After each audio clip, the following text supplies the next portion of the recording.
अतिरिक्त खर्च येणार आहे। मला वाटतं की शिक्षक बांधवांची ही मागणी त्या ठिकाणी मान्य करण्याचा निर्णय माननीय मुख्यमंत्री महोदय, माननीय उपमुख्यमंत्री महोदय, मंत्रिमंडळाने काल संमत केला। त्यांचं मी आभार व्यक्त करतो आणि आता सभागृहामध्ये या संदर्भातलं निवेदन करण्यात आलेलं आहे। निश्चितपणे हा एक चांगला निर्णय गेल्या काही वर्षाच्यापासून प्रतीक्षेत असलेल्या शिक्षक बांधव भगिनींना या माध्यमातून न्याय मिळतो आहे।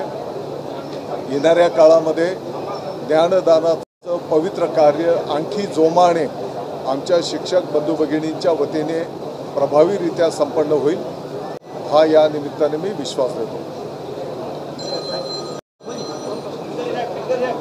आप मुझे बताइए, आप 2 घंटे से धरने पर थे, क्या आपका मामला